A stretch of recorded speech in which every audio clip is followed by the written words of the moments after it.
menikmati kasih-Mu ya Tuhan. Begitu besar kasih-Mu atas setiap kami bersyukur mempunyai Allah yang begitu baik, yang begitu mengasihi setiap kami. Terima kasih Tuhan Yesus, terima kasih. Kami katakan Tuhan Yesus baik di dalam hidup kami. Kami katakan selama-lamanya Engkau tetap baik di dalam hidup kami Tuhan. Terima kasih Tuhan Yesus, terima kasih. Bersabdalah bagi setiap kami saat ini, karena hati kami telah siap. Di dalam nama Yesus, haleluya. Amin. Shalom Bapak Ibu Saudara yang kasih Tuhan. Kita berjumpa lagi dalam perenungan intim dengan Allah. Pada hari ini, hari Kamis tanggal 5 Juni 2025, kita akan mendengarkan dan merenungkan sebagian daripada firman Tuhan yang bertemakan kasih yang bijaksana. Pada perenungan hari ini yang berfokus di dalam Efesus 4 ayat 17-32. Dan pembacaan Alkitab kita dalam satu tahun ini terdapat di dalam Ezra pasal yang ke-10. Saya harap Bapak Ibu Saudara-saudari dapat membacanya terlebih dahulu. Saya akan bacakan dalam Efesus 4 ayat 29, demikian firman Tuhan. Janganlah ada perkataan kotor keluar dari mulutmu, tetapi pakailah perkataan yang baik untuk membangun di mana perlu, supaya mereka yang mendengarnya beroleh kasih karunia.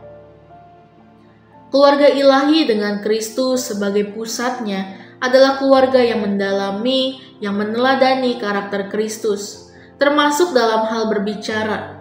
Dalam Efesus 4 ayat 29, Paulus menekankan pentingnya berkata-kata yang membangun, bukan meruntuhkan. Perkataan kita harus mencerminkan kasih yang bijaksana, bukan hanya berkata benar, tetapi juga penuh kasih, pribadi, dan pantas. Juga dalam hidup keluarga maupun relasi antar jemaat, komunikasi memegang peran penting, seringkali bukan karena perbedaan pendapat, melainkan karena cara berbicara yang tidak bijaksana, hubungan menjadi rusak. Firman Tuhan dalam Efesus 4 ayat 29 mengajarkan kepada kita bahwa perkataan harus membangun dan memberi kasih karunia di tengah keluarga ilahi, di mana Kristus adalah pusat. Kita dipanggil untuk menggunakan kata-kata yang mencerminkan kasih yang bijaksana. 4 pilar perkataan yang penuh kasih dan bijaksana berdasarkan Efesus 4 ayat 29 serta ayat pendukungnya adalah: yang pertama, benar. Perkataan kita harus didasarkan pada kebenaran, bukan asumsi atau gosip. Dalam Efesus 4 ayat 25 mengatakan, karena itu buanglah dusta dan berkatalah benar seorang kepada yang lain. Lalu yang kedua, penuh kasih. Kebenaran tanpa kasih bisa melukai, tetapi kasih tanpa kebenaran bisa menyesatkan. Dalam keluarga dan komunitas, kita belajar berkata benar dengan hati yang lembut. Dalam Kolose 4 ayat 6 mengatakan, hendaklah kata-katamu senantiasa penuh kasih.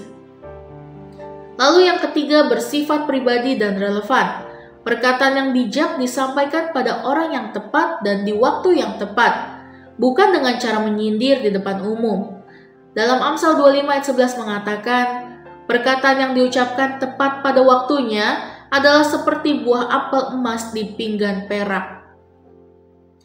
Lalu yang keempat, pantas dan sopan. Tidak semua hal layak diucapkan dalam keluarga maupun gereja.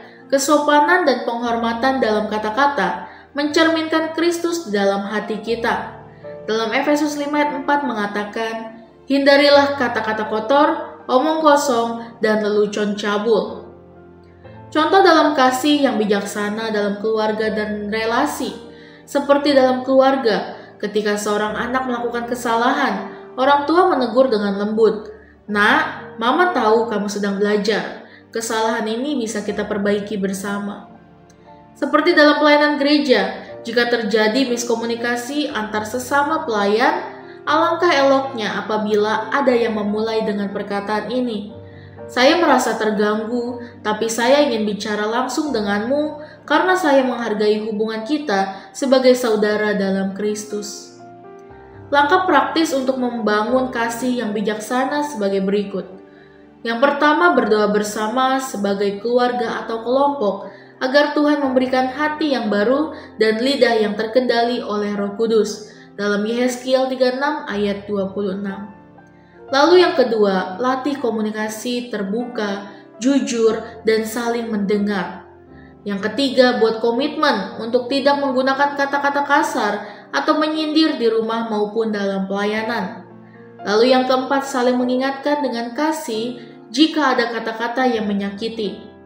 Dan yang kelima, gunakan waktu, renungan keluarga atau kelompok untuk membangun budaya berbicara yang sehat dan penuh kasih. Refleksi kita pada hari ini, apakah perkataan yang sering kita ucapkan di rumah dan di komunitas membangun atau justru meruntuhkan? Sudahkah Kristus menjadi pusat dalam cara kita berkomunikasi? Apakah langkah kecil yang bisa kita ambil hari ini untuk berbicara lebih bijaksana kepada orang-orang terdekat kita? Mari kita sama-sama berdoa. Bapa yang baik, terima kasih Tuhan Yesus. Biarlah firman ini menjadi rema bagi kami ya Bapa. Terima kasih Tuhan, kami menyerahkan hidup kami ke dalam tangan-Mu ya Bapa. Kami menyerahkan lidah bibir kami Tuhan untuk menggunakan kata-kata yang membangun ya Bapa. Tidak saling menyakiti orang lain, tidak saling menyakiti sesama kami. Terima kasih ya Bapa, biarlah Engkau seturut dengan hidup kami seturut dengan kehendak-Mu ya Bapa. Terima kasih Tuhan. Terima kasih ya Bapa, kami menyerahkan seluruh hidup kami ke dalam tangan-Mu. Terima kasih ya Bapa, dalam nama Tuhan Yesus, haleluya. Amin.